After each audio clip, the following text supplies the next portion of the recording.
Once again, I had trouble logging in, but this time I know what to do. How did you guys manage? Obviously, you're here. Everyone doing okay? All right. Are there any questions before we begin? Let me share my screen here.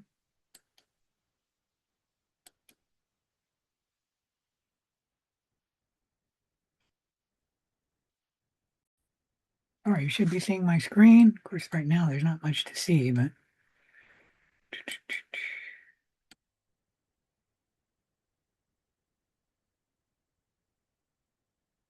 go to the syllabus. Today we're covering Lab 9, Identification of Gram-Negative Organisms.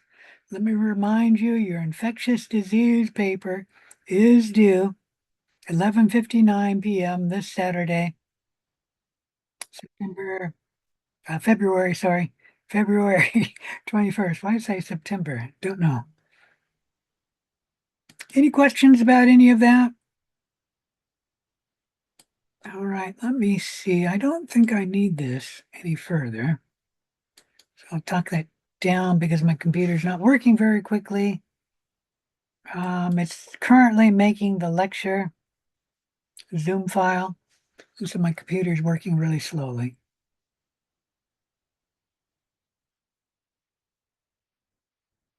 All right, let's go to Lab 9. Load it up a little. Lab 9, Identification of Gram-Negative Bacilli. This is the last lab for this course. Every other lab day I will be logging in, but mainly just to answer questions. And so after about 15 minutes, or the last student has a question, I will log off. I will be here every lab day, but you are not required to attend, although you should attend for the first 15 minutes if you have a question. After 15 minutes, I'll log off. The only exception would be if there's a whole bunch of questions. I'll continue until all the questions are answered. All right, in Lab 9, you'll need to complete some case studies, complete the Lab 9 worksheet to complete the lab. There is some reading, not very much in today's lab. You do need to read page 131, 132, so a page on biochemical tests and bacterial identification, and then about 4 pages on chapter 10, methods of classifying and identifying microorganisms. Any question about any of that? There are some video clips in today's lab. Upon successful completion of this lab, you should be able to, one, interpret the results for the following biochemical tests. So the results of the IMVIC test. IMVIC is not one test. It's an acronym of I for indole, M for methyl red test, V for the Voges Proskura test, and then the I is just filled in to make it a syllable, and then the C for the citrate test. So know all of these tests.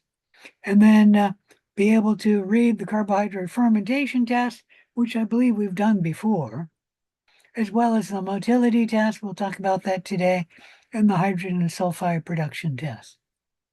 Any question about any of these tests? All right. You also need to be able to explain how to interpret the TSI test or the triple sugar iron slant, the SIMS deep test or the sulfur indole motility test, and then talk about the growth on McConkey's auger and hecton enteric auger plates. Both of these plates, McConkey's and hecton enteric auger, are selected for 4 gram-negative, and they allow you to assay for the fermentation of the sugar lactose. Oh, good. My computer will speed up. The Zoom file for the lecture just finalized. Get back to where I was. Oh, I need to save that. Didn't know I hadn't saved that and shut it down. I thought I'd saved it and shut it down. Apparently I didn't.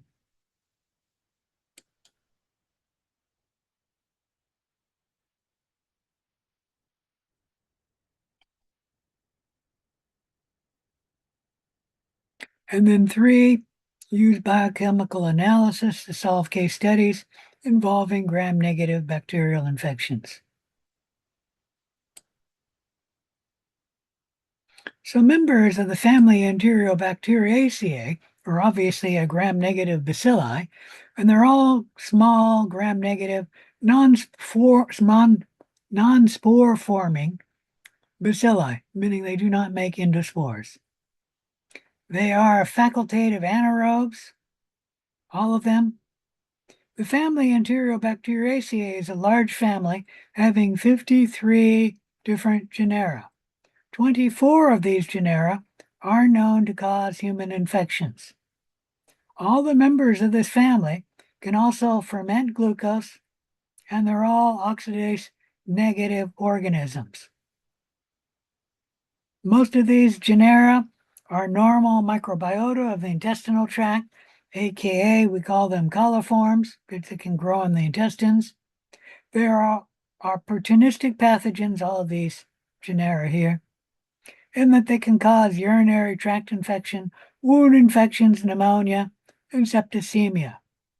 Common genera responsible for causing opportunistic infections include Escherichia coli, E. coli, Enterobacter, Klebsiella, Citrobacter, and Serratia. Several members or genera of the family Enterobacteriaceae are frank human pathogens, usually causing gastroenteritis. These include organisms in the genera Salmonella, Shigella, and then E. coli, Serovar 0157H7. Normal E. coli is in all of our guts and does not cause gastroenteritis. Even if you get some E. coli, normal E. coli, as long as it's not astronomical numbers, your system can handle and it doesn't cause you any problem. However, if you get E. coli serovar 0157H7, you can get gastroenteritis because this is a human pathogen. Any question about any of that? And all this is E. coli with different antigens, which can cause human illness. Members of the Pseudomonaceae family, especially Pseudomonas aeruginosa, are similar to the family Enterobacteriaceae in that they are all gram-negative bacilli. However, all of the Pseudomonas are non-glucose fermenting, they're all oxidase positive, and they are all oxygen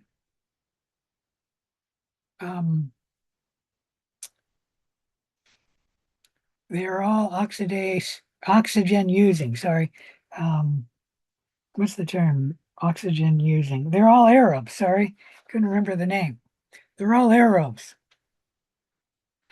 Pseudomonas aeruginosa is an opportunistic pathogen causing infections, particularly in immunosuppressed individuals, in burn patients, and trauma patients. Pseudomonas aeruginosa is a cause of healthcare acquired infections. We've called that before nosocomial infections. Fortunately, Pseudomonas aeruginosa has a hard time getting established in a healthy individual, but in a respiratory tract infection, a wound infection, or a blood, Pseudomonas aeruginosa, excuse me, I'm not reading that right, and in immunosuppressed individuals, burn patients, and trauma patients, Pseudomonas aeruginosa frequently causes an infection. Why it's called an opportunistic pathogen?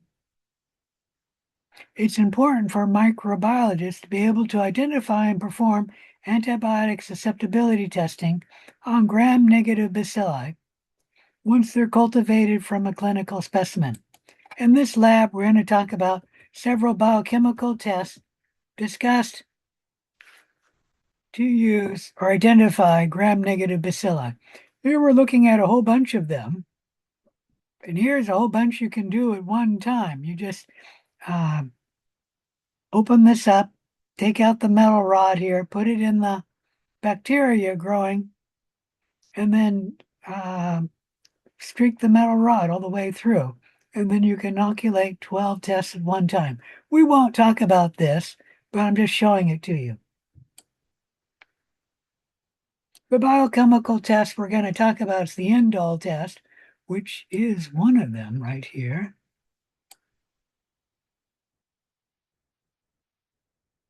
There it is, 4.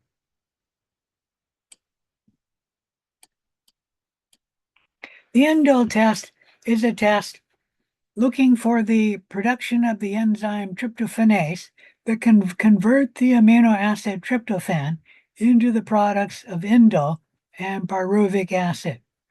After overnight incubation, Coolvex reagent is added, which reacts with indole to produce a red color at the surface. E. coli tests positive for indole production. Klebsiella pneumoniae does not produce indole, and so it is not indole positive. So here we're looking at the amino acid tryptophan, which can be derived from just digesting proteins, or you can have tryptophan media. And then in looking for the presence of the enzyme tryptophanase, making indole, which reacts with Coolvex reagent to make a red. This is kind of looking purple. I think that's just the way this photograph is. It's normally looking red or cherry red color. Any question about the indole test? We also will be discussing the methyl red test and the Voges Prescure test.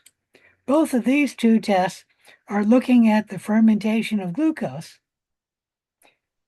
into pyruvate using different metabolic pathways. In the MR test, we're looking at the fermentation of glucose, making acids as the end result of glycolysis.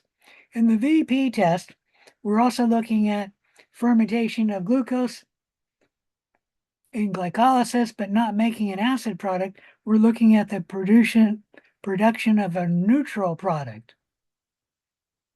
So methyl red detects the acid, and then VP detects the neutral product.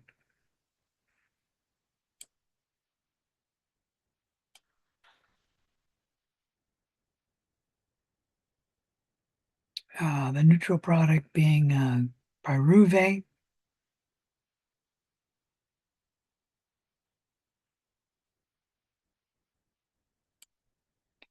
Normally, these two tests are started at the same time. You inoculate with one organism a tube for MRVP. You then incubate that tube and then divide the tube in two. Half the tube becomes the MR test, the other half becomes the VP test. Any question about that? All right, the MR test is looking for the production of acid from the fermentation of glucose or glycolysis. It has a pH indicator of methyl red.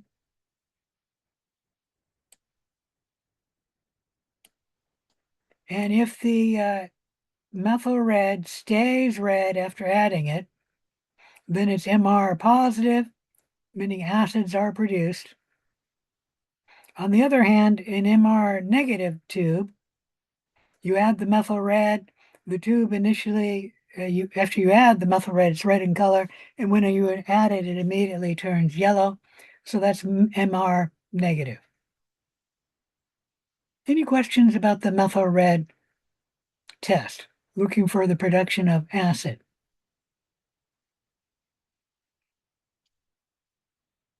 All right, the MRVP tube, the other half of the tube is used for the VP test. VP test, looking for the production of a neutral product from glycolysis or fermentation. You need to add Barrett's reagent A and Barrett's reagent B to the tube. You need to then shake it to add oxygen to the tube. And then you look for the production of red color within 60 minutes. If it turns red after 60 minutes, then you have the production of acetone, a neutral product being produced. The red usually is at the top. Not all the tube is red. And if it's red, then the VP test is positive. If it is yellow, no red forms in the tube, then it is VP negative, and acetone was not produced. Any questions about the MR test and the VP test? It does state here that normally, if one test is positive, the other test is negative and vice versa, but that isn't always the case. Occasionally there is a species which is positive for both tests. And there's many species which are negative for both tests.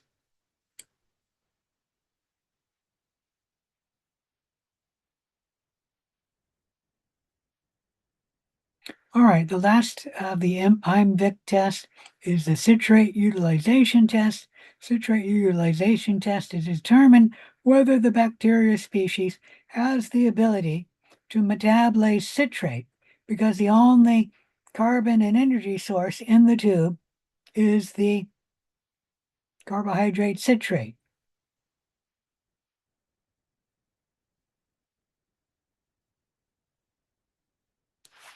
You inoculate your bacteria on the tube, and if the tube turns blue, it is citrate positive. If the tube remains green or has no growth on it, the tube is negative for the citrate test.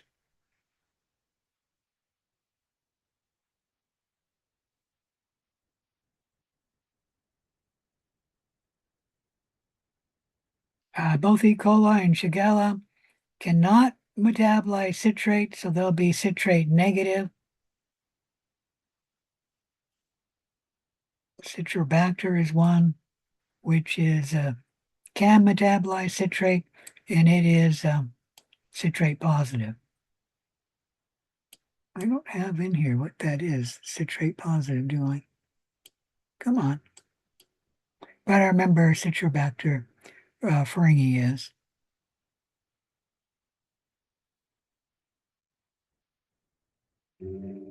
All right, let's talk about the PR carbohydrate metabolism test. I think we talked about this in the lab, and we talked about it in another lab. What you have is one sugar in the tube, and you're looking to see if the sugar can be fermented. If the sugar can be fermented, it'll produce acid products. And if it does produce acid products, the color of the tube will turn yellow.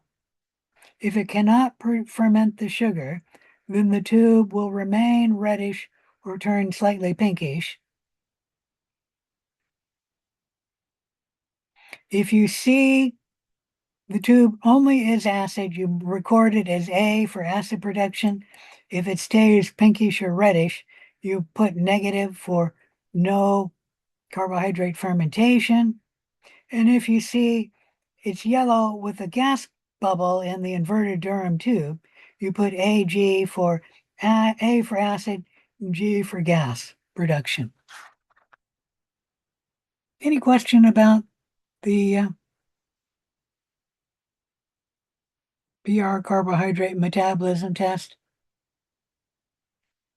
In the lab, you'd have to say, request fermentation of glucose or fermentation of lactose or fermentation of sucrose. You cannot say the fermentation of a carbohydrate. However, it is in the file as PR carbohydrate. It is not in there as PR glucose, PR sucrose, PR mannitol. Any question about any of that? All right, let's talk about the motility medium. The motility medium is a semi-solid agar, meaning agar is in the media at very low concentration, making the agar semi-solid, and that allows the bacteria to swim through the semi-solid agar. If the bacteria can swim, the tube will be cloudy more or less everywhere. If the bacteria cannot swim, the bacteria will only grow in the stab. And so you'll only see the bacteria in the stab mark. But if the bacteria are highly motile, they'll swim everywhere and look like this. Let me add that you do have a slightly motile bacteria, and it won't be cloudy everywhere. It will only be cloudy in the portion of the tube where the bacteria are growing, and it'll look flaring out from the tube. So let's make that a big one. Make this one a little different. Make that one a little different. Here we go over here. So instead of seeing it, oops, that's not right. Instead of seeing it only on the tube, you'll see it flaring. Something like that. And then we're going to make the auger across like that. Any question about this? This is what you'll see if the bacteria is slightly motile. It'll grow out from the tube and kind of flare.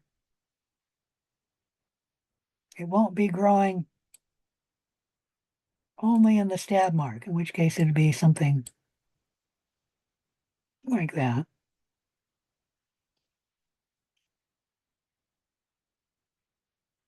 I guess I shouldn't have that in there because that's the air. Any question about that?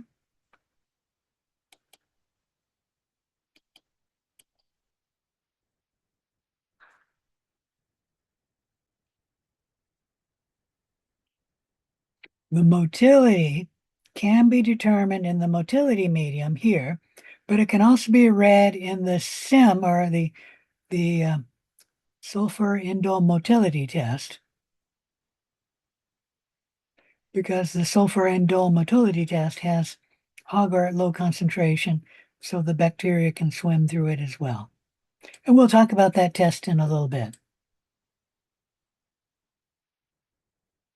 There's also the hydrogen sulfide production test, and this test is looking at whether the bacteria can produce hydrogen sulfide gas. If the bacteria can produce hydrogen sulfide gas, it will react with a chemical in the media to turn a black precipitate. Citrobacter, Salmonella, and Proteus all produce hydrogen sulfide, and so they'll all form a black precipitate when we're looking for hydrogen sulfide production. The hydrogen sulfide production test can be done in the triple sugar iron slant, in the sulfide indole motility test, or the SEM test, and it can be done in the hectone enteric agar plates.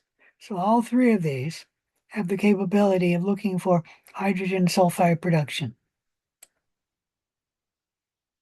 Here we're looking at a SIMS tube, and this is black everywhere except at the top, and that's hydrogen sulfide negative. There's no black in the tube. This one is very black in the tube. You'll note it everywhere except for here. Usually we see the hydrogen sulfide being made anaerobically, and so sometimes it'll only be in the bottom of the tube or in the lower portion of the tube. Here it's in the lower portion of the tube. Let me show you how the hydrogen sulfide production test looks in the triple sugar iron test. Here we go. There we see black in the bottom of the tube. This is a triple sugar iron, and where it's black, that means we have hydrogen sulfide being produced.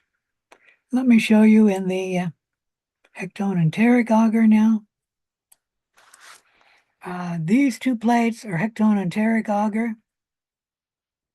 Wherever it's black, we have the formation of hydrogen sulfide, and you'll notice that these colonies are black, and that's because they are producing hydrogen sulfide. These colonies are not black, and they're not producing hydrogen sulfide. These colonies are not black also, and they're not producing hydrogen sulfide. Any question about any of that?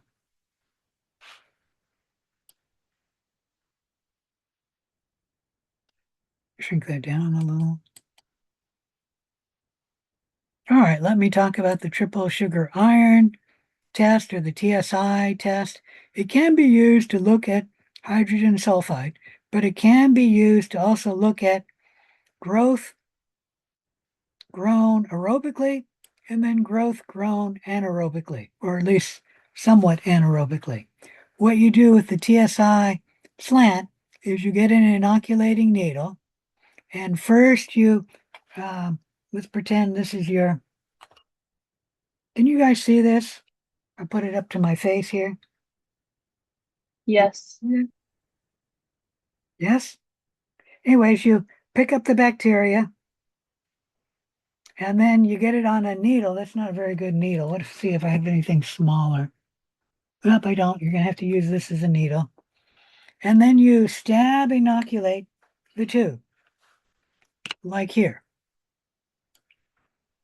You should actually go, this is only going halfway down. You should go 2/3 of the way down, meaning the top is the top of the auger slant, 2/3 of the way down, because you want the bacteria to grow at least partly anaerobically, if not totally anaerobically. And what you do is you inoculate it deep in the tube, and then the organisms above it can use the oxygen, and then this portion here will be at least partly anaerobically, if not totally anaerobically. And then you take the needle out, inoculate it again on your colony.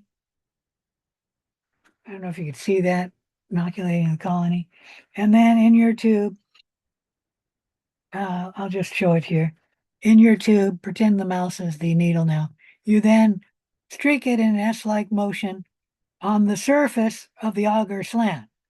So this growth will be aerobic growth, and then this growth down in the stab mark will be at least partly anaerobic growth. Any question about any of that? Oops. The TSI slant has different sugars in it.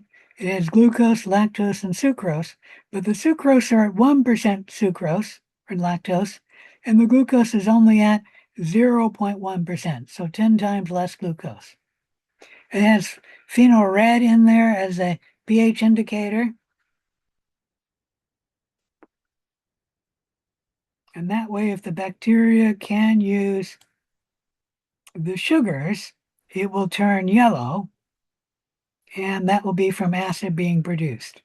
If the bacteria cannot ferment the sugars, the tube color will remain reddish or will turn slightly pinkish, and that will mean the bacteria is not fermenting any of the sugars. Now, when it's yellow, you don't know which sugar is fermented.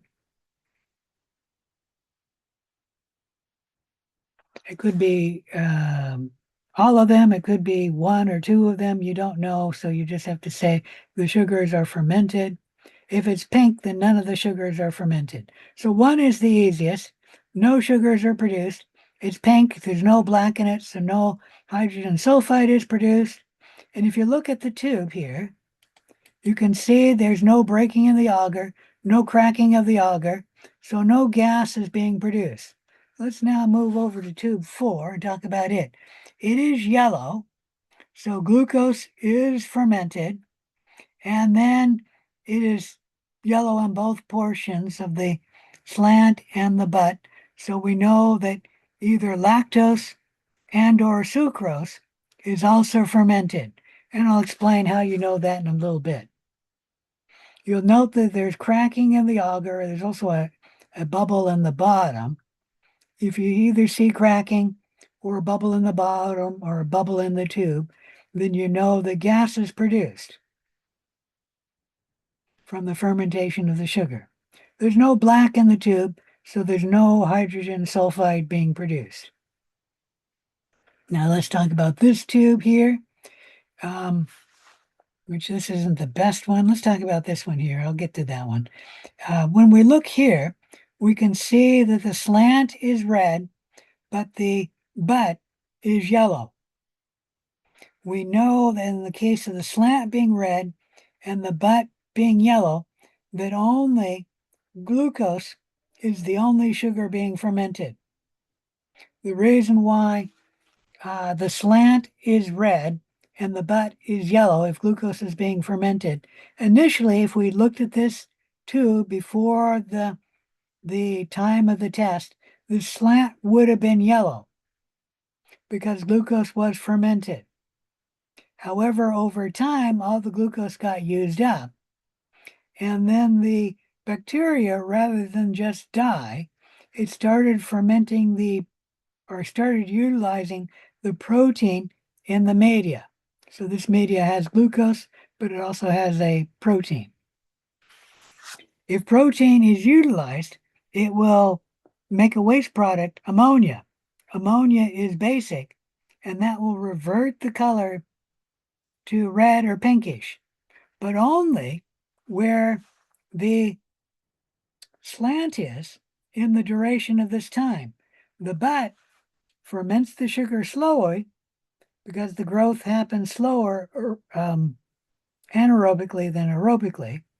And so the fermentation of the sugar is still going on, glucose here, because it's being fermented slower than here. And while glucose is being fermented, it'll produce acids, and that's why the butt is yellow and why the slant is red, because glucose is the only sugar being fermented. So the slant will turn red because all the glucose got used up, and then the bacteria start utilizing protein, which releases ammonia, which is basic, and that converts the color here from yellow to red. Any questions about tube 3? In tube 4, we see that the slant is red, not yellow. We see that it's black, so hydrogen sulfide is being produced. We don't see any cracking or air bubbles in the tube, so there's no gas being produced. Here we know that only glucose is being fermented because the slant is red and the bottom is black. If the bottom is black, it means the bottom is yellow because hydrogen sulfide is produced only if the sugar can be fermented. So we know that the color is yellow. If you had looked at this earlier, you may have been able to see some yellow on the sides. But when the time frame of this lab experiment, at this time point, the yellow has been totally covered by the black. So it would be yellow on the bottom, red on the top, so we know that only the sugar glucose is fermented. Because if lactose or sucrose, or both of them are fermented, both the bottom and the slant would be yellow. Any question about triple sugar iron? And yes, I know it's kind of complex.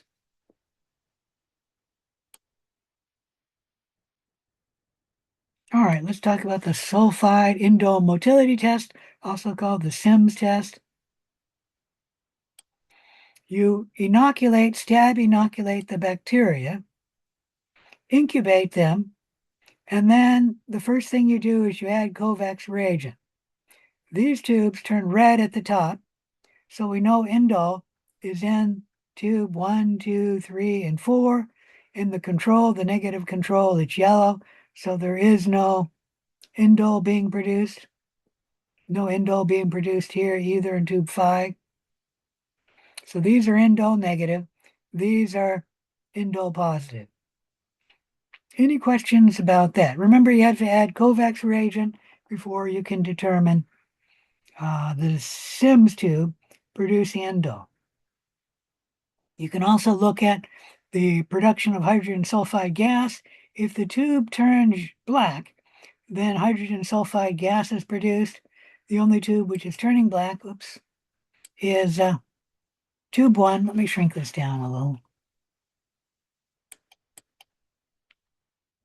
So hydrogen sulfide gas is being produced here. You stab inoculate the tube, and here you can't see the stab mark, but there you can see the stab mark, there you can see the stab mark, there you can sort of see the stab mark, make it out right there, and there you can see the stab mark. You can see that tube 5, tube 3, and tube 2 are not modal because the bacteria are only growing in the stab.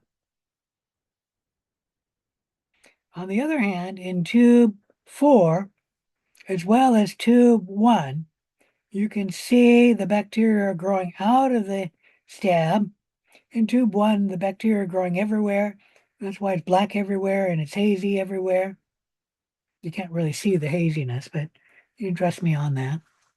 So the bacteria are very modal. In tube 4, the bacteria are not as modal, but they are modal. Let me blow this up so I can show it better. And this is a very big flare. Right there, right there, right there. And this whole side here is flared. So this bacteria is fairly mobile, but it's not everywhere, so it's not highly mobile. Any question about that? And it just really the amount of motility only tells you whether it's flared like this one, whether this is fairly modal, whether the flare is very, very big, or whether it's a small flare, the bacteria is just slightly modal. And these bacteria are all non-modal because the bacteria is only growing in the stab mark. Anyways, that's the Sims test looking at sulfide production, indole production, and then motility. Modal positive, modal negative. Any question about the Sims test?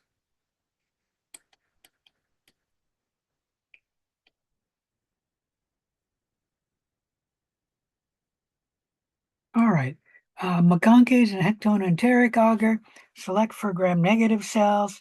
So if the bacteria can grow on the plates, it's likely to be gram-negative.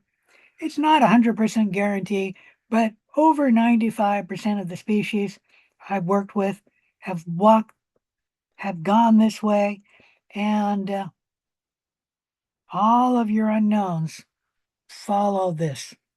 If it grows on McConkey, it grows on a hectoenteric agar, it is gram-negative. If it can ferment the sugar lactose on McConkey's, the growth as well as the area around the growth will turn pink. It's from the production of acid, changing the pH indicator to pink. If, on the other hand, the bacteria cannot ferment the sugar lactose, the bacteria will be its normal color. I think that's white here. So this bacteria is whitish. NFL, non-lactose fermenter. But it is gram-negative because it is growing on McConkey's. If it grows on hectoenteric agar, it's gram-negative. If it becomes salmon colored, that's sort of a yellow-orange color, then the bacteria can ferment the sugar lactose. If the bacteria cannot ferment the sugar lactose, the bacteria will be its normal color, which in this case is whitish. NFL meaning non-lactose fermenter. The exception to be if the bacteria can produce hydrogen sulfide production, then the bacteria will be black. And I think that'll be the case. It'll be black even if it ferments the sugar lactose or whether it doesn't ferment the sugar lactose, because black will be stronger than salmon colored. So in the case of it being fermenting the sugar lactose and also being producing hydrogen sulfide gas, you would not be able to tell from the growth. You might be able to detect from the media though. If you can see right here and right there even, and a lot there, the media is turning salmon colored around the bacteria colony. Right there is most best, I guess. And so if it turns salmon colored around a black colony, then you know that it is fermenting the sugar lactose, but it is also not fermenting, it is also producing hydrogen sulfide gas. Any question about any of that?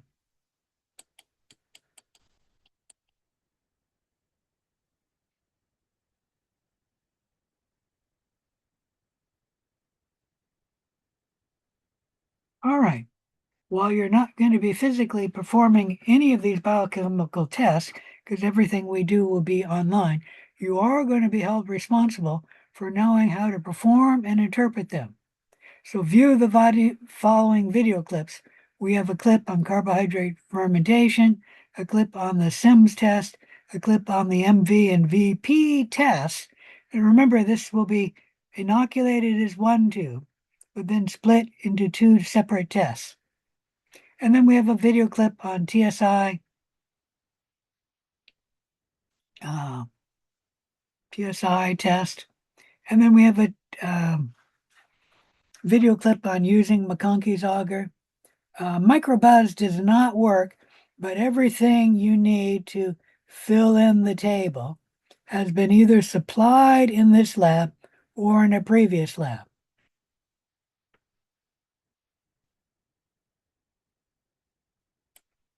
And then complete the case studies as well as the lab worksheet.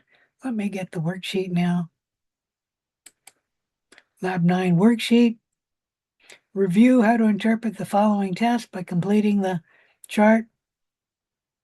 The first one has been partly done for you. For the oxidase test, you get a positive result if the cells or the spot turns blue, meaning where you put the oxidase reagent and you have cells there. If it turns blue, then you have the oxidase test positive. The negative result, I'll tell you the result, the cells or the spot do not turn blue. So tell me the positive result for the indole test that was actually given to you in this lab. Tell me the negative result. Tell me the positive result for the MR test. Give me the negative result. Tell me the positive result for the VP test.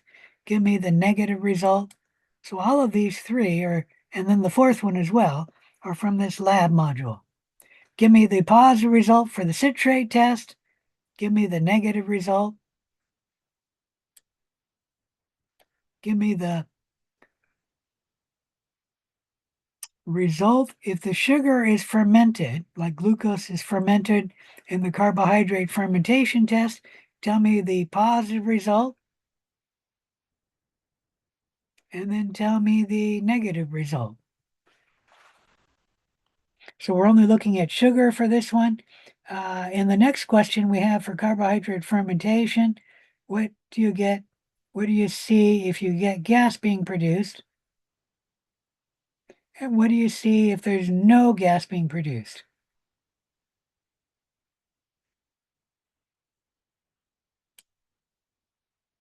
Moving down to the triple sugar auger slant, also in this lab, also called the TSI test. What color do you see if you have glucose being fermented? And in this one, you should say the slant over the butt. So you should give two colors there. If you only give one, the answer will be partly correct, assuming you're correct, because you need two answers here. The slant being aerobic growth, what's the color? And then the butt being anaerobic growth, what's the color? And then if the glucose is not fermented, give me the color of the slant over the color of the butt for the negative result. For the lactose and or sucrose being fermented, give me the positive result. Once again, this should be the color of the slant over the color of the butt. And then give me the negative result. Once again, that should be the color of the slant over the color of the butt. Any question about any of that?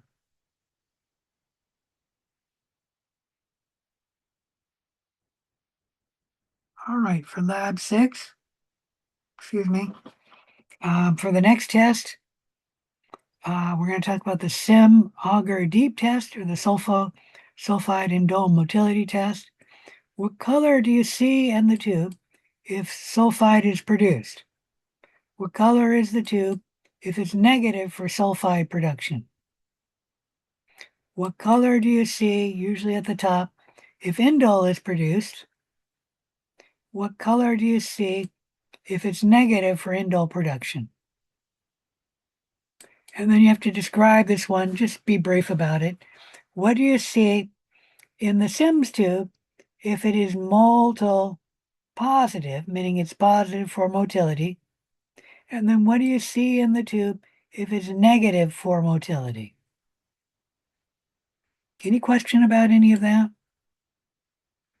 And then lastly, tell me about selective and differential auger, meaning the MAC and the HE plates. Tell me what you see if lactose fermentation is positive in the two tubes, and tell me what you see if lactose is not fermented, meaning lactose negative fermentation, in the McConkeys and the HE plate. And then that's it for the table. Answer the questions in 2. For 2A, what reagent must be added to detect the presence of indole? So name the reagent. If indole is present, the test will show what color. So give me the color. For 2B, methyl red is the pH indicator that remains what color under acidic conditions. The methyl red pH indicator is used in what test? So for 2B, tell me which test the methyl red pH indicator is used. For 2C, the what test uses Barrett's reagent A and Barrett's reagent B to detect the presence of acetone, a neutral product formed from glucose metabolism. For 2C, please name the test. If acetone is present, the test will show what color? For 2C, I guess 2 here. So 2C1 is there and 2C2 is here. For 2D1, Simmons citrate uses the pH indicator, so give me the name of the pH indicator. And this indicator turns blue under 1, write either acidic or basic, or you can underline them or highlight them. Just make it clear which is your answer for 2E2. Any questions about 2E? Either 1 or 2. All right, for 2F, bacteria that possess this structure test positive for motility. So what structure allows the bacteria to be motile? For 2G, 3 organisms that produce hydrogen sulfide are, name the 3 organisms. You may find those in the lab module, but if you go online and get your answer elsewhere, you may use that answer as well. And if you use that, you don't need to say where you get it from. You can if you want, but you don't need to. All right, for 2H, if an organism ferments glucose but not lactose or sucrose, this TSI will show what in the slant, sorry, the TSI slant will be what color, and the dot will be what color?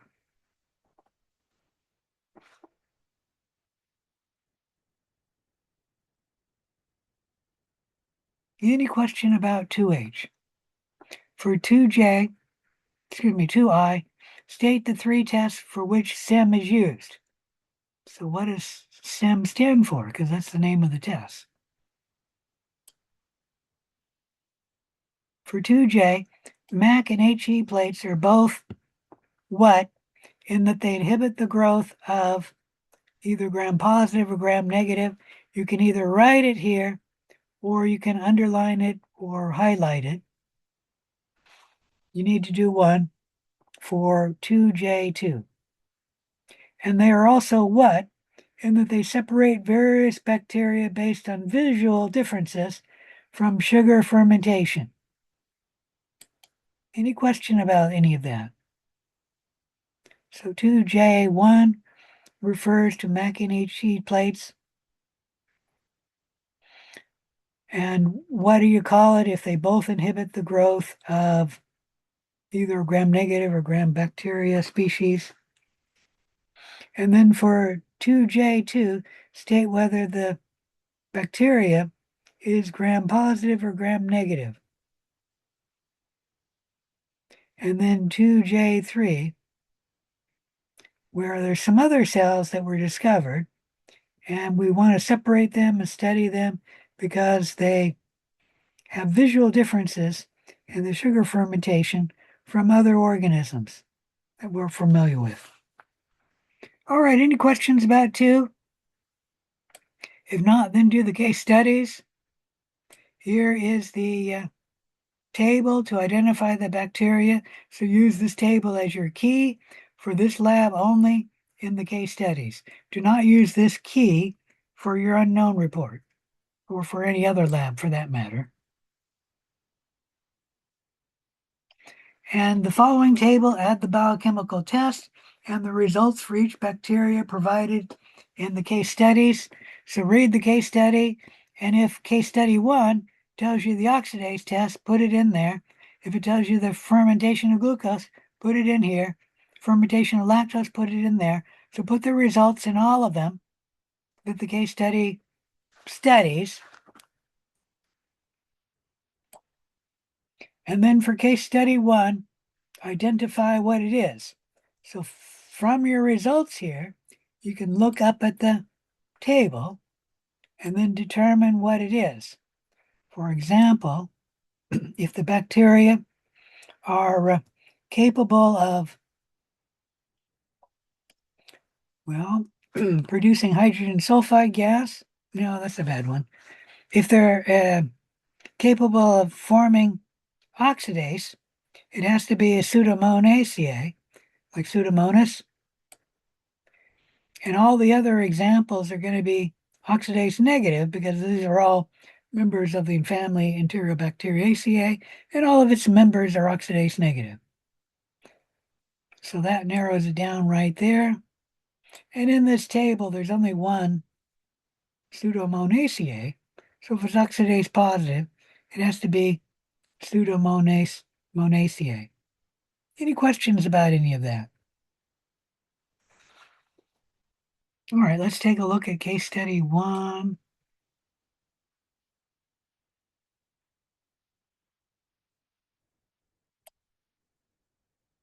Oh, wrong one.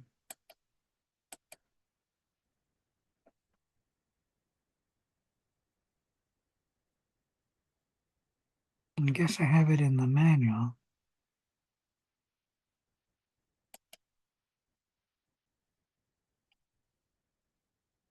Case study 1. Below are the results of routine culture and overnight CO2 in incubator 35. We have a prison inmate who was brought into the ER and he has an open wound, and this prisoner is known for self-inflicting wounds on himself. A routine culture and sensitivity test is ordered. Here we have the agar growing on blood agar, so we can find the hemolysis pattern. Here we have the organism growing on McConkey's agar. You can note the color. Here you have the gram stain. To see the gram stain, you're going to have to blow it up because I can't make out whether the cells are cocci or bacilli. But once you grow it up, you should be able to blow it up. You should be able to do that. And it's blown up so much now, it's kind of blurry. So let me shrink it back a little. Although that one's not blurry. So from these over here, I can tell the shape as well as the bacilli or cocci, as well as the gram stain. This is the gram stain, so you can determine the gram stain on this test. Nope, too far probably. Nope, that's about right. And then day 2 was done, running different tests, not following dichotomous logic, by the way. And here we have the SEMS tube, showing red on the top.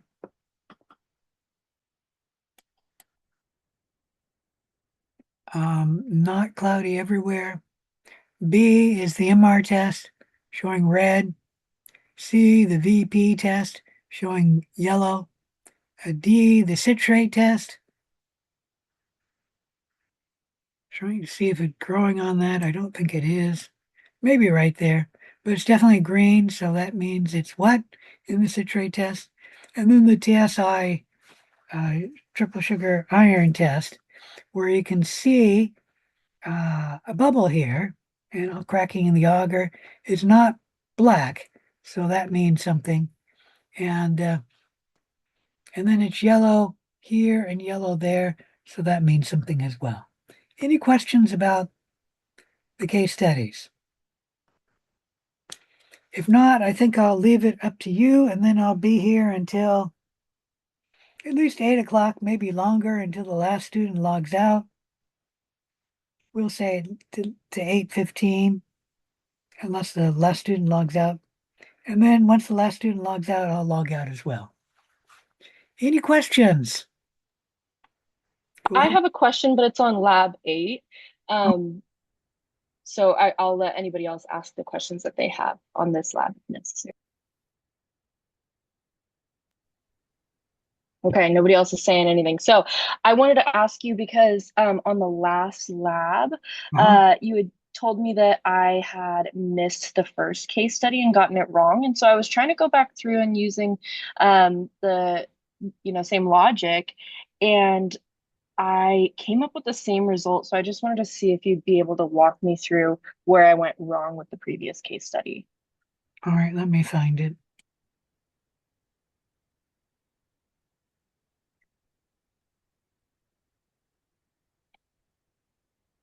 It's case study 1, is that what you said? Yes, case study 1.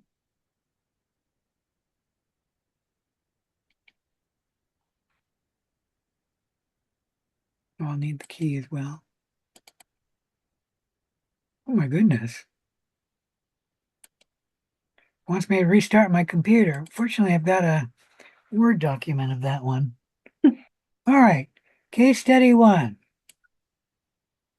13-year-old teenager goes to summer camp, comes back with a red itchy spot. The quick becomes firm and painful. And after the boy starts running a fever, his mother takes him into the doctor. And there's the gram stain. Those are the bacteria there. There's the growth on the blood agar. And what do you have here for these? So I got a gram-positive coccus, Correct? Okay. What about the blood and agar? then I got, oh, I didn't know. So I'm not really entirely sure, and this is where I kind of struggle.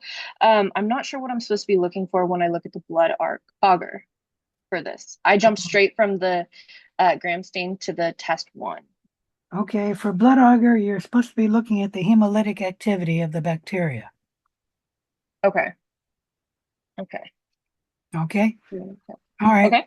So work on that. And then what did you get on this test here? For test one, I got a positive catalyst test. I was going to ask you, what is that? Yeah, that's positive. Catalase test. What test did it?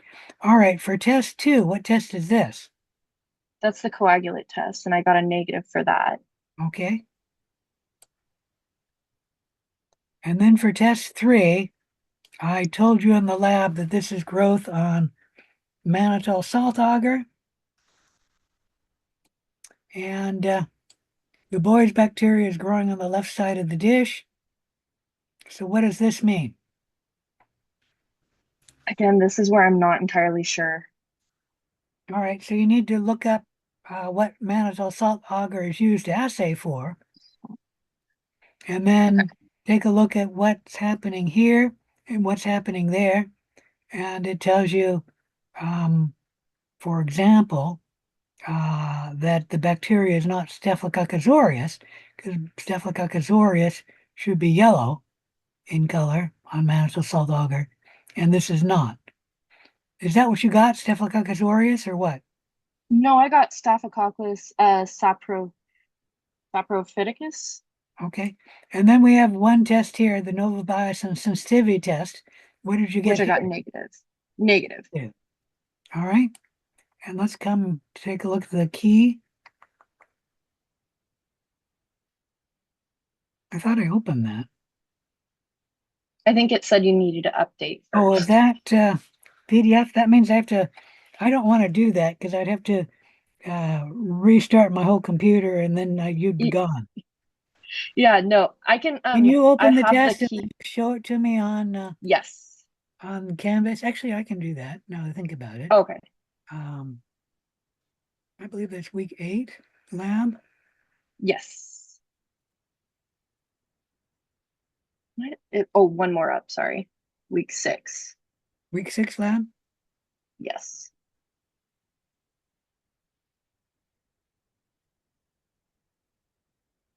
Right there. Yep, too far. Go down just a little.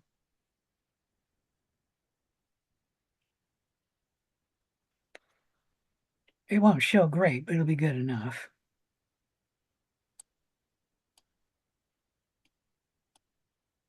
So you said it was gram positive, is that right? And then cockeye, Yes, gram-positive cockeye, positive catalase catalyst positive. test. Yes. Let me scroll. And then Coagulase was negative. correct. And then negative novobiocin. And that's the answer that I had put, but it Um, said that it was wrong.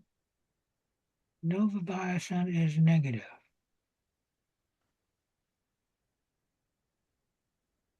Let me think about this. This positive means that it has, yeah, that looks negative. Are you sure you have saprophytic, sappro? Yeah, and I triple I might checked have it too. I graded wasn't yours wrong. entirely Let sure. me take a look at that. You Okay, need to stop sharing the screen.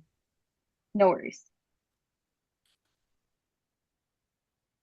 I know I got case study 5 wrong, but I think I fixed it.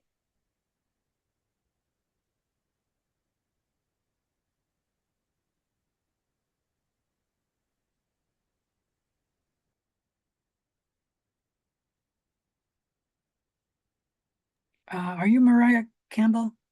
Yes. Don't need to have that. Someday say decline. All right, so let's go here. Um, I'm not sharing my screen, am I? No. Okay.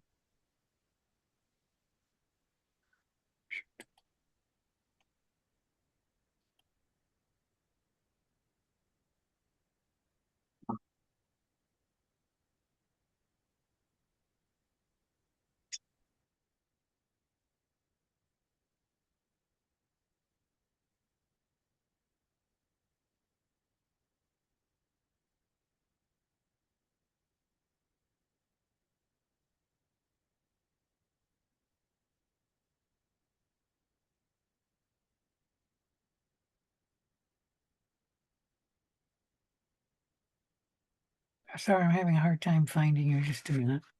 Let me go to the grade book, and that's the easier way to do it. All right, so let's go here. Um, I'm not sharing my screen, am I? Okay. No. All right, so let's go here. Are you Mariah Campbell? Yes. Okay. I can confirm that the correct answer is Staphylococcus uh, phyticus, Okay. Staphylococcus phyticus. But let me see if I simply graded yours wrong.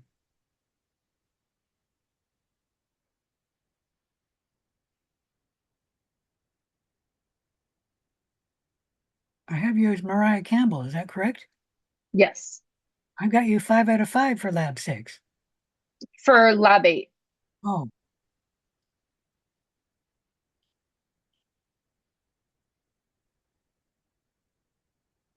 But I'm happy with the 5 out of 5. I'm not complaining on lab 6. lab 6. Sorry. All right, let's go to lab 5. Lab 8. 31 and 5 were wrong. And which one are you looking at here? You only have one. Sorry, I misgraded case study 1 for you. Hopefully I didn't do that to anyone else. Case study 1 Okay. is correct. So I'll change your score right now. No worries, because I'm going to resubmit I right know. now as well. Okay, perfect. And then case study 5, I do believe, um, because I had originally thought it was gamma strep, but I think now I realize that it's actually the Verdun strep. Okay. So I will change that right now. All right. Perfect. But no other questions. Thank you so much. All right.